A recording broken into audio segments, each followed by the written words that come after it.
Welcome to The Explainer. Today we're going to break down a really fascinating argument about what truly shapes political leadership, and it's all based on an analysis of India's future. It kind of challenges the very way we think we know who gets to be in charge. So let's just dive right in with the core idea from our source material. And it's a pretty provocative one, because it basically flips everything we think we know about power on its head. We tend to think that these great, powerful leaders bend history to their will. But what if? What if it's actually the other way around? So what this really is a simple but super powerful shift in how we look at things.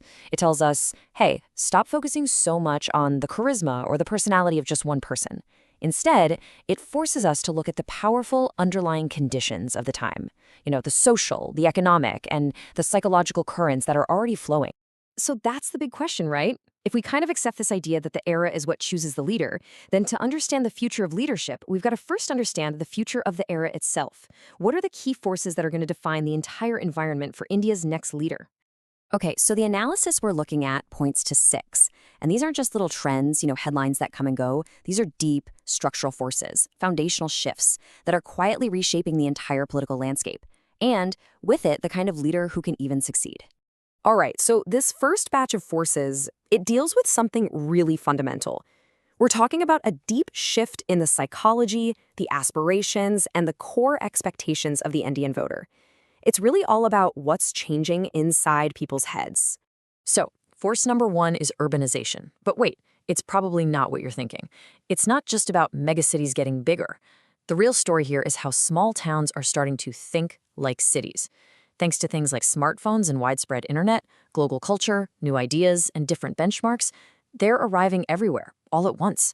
It just collapses the distance between a village and the rest of the world. And you can imagine this has a huge impact. Voters aren't just comparing India today to, say, India 20 years ago. No, now they're comparing it to global standards. And that means real competence in governance becomes way more important than just symbolism. A leader's fluency and how they present themselves on the world stage suddenly matters a whole lot more because they're being judged as the face of India itself. Okay, force number two is what the source calls middle-class fatigue. And it's really important to get this right. This isn't about anger or wanting to protest.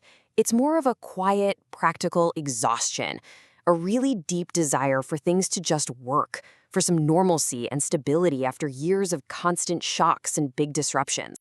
So what happens when people feel that fatigue? Well, it creates a real preference for a totally different style of leadership. Instead of that permanent sense of urgency and constant mobilization, the middle class starts to value calm management. They want continuity over constant confrontation. Suddenly, the leader who offers stability has a huge advantage over the one who promises yet another revolution. Now let's look at the third force, and you'll see how this all starts to connect. We often think of young voters as being really idealistic and easy to sway, but the youth of 2029, they're going to be different. They're not political novices. They'll have lived through multiple governments. They've seen various promises come and go, and that's made them a lot more pragmatic. So what do these politically savvy young voters actually want? It's not so much about big emotional appeals. It's more about concrete outcomes. They're focused on their careers, on having skills that are actually relevant, on real economic opportunity, and on being compatible with the rest of the world. They want a leader who can build the conditions for their success, not one who's just fighting battles for them. All right, so that was the whole mindset shift. Now let's pivot and look at the second set of forces. This is about the nuts and bolts, the hard mechanics of how you actually gain and hold on to power in this new environment. The rules of the game are definitely changing. Force number four brings us back to something the source calls coalition arithmetic reality. And the argument here is pretty simple. If you look at India's history, periods of one party dominating everything are actually pretty rare.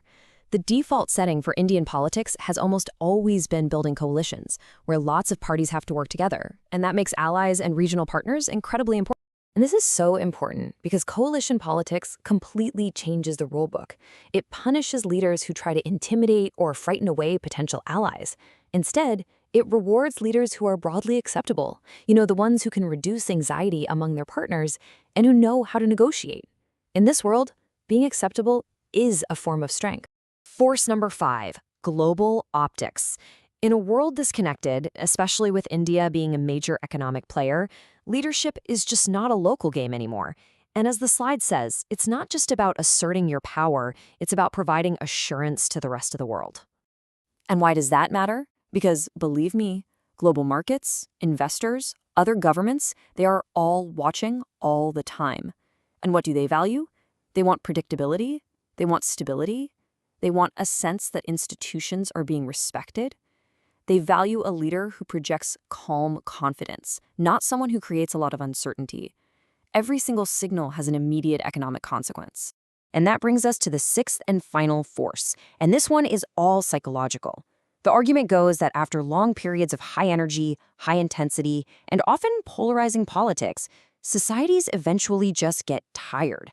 They don't necessarily stage a revolution. Instead, they collectively just exhale.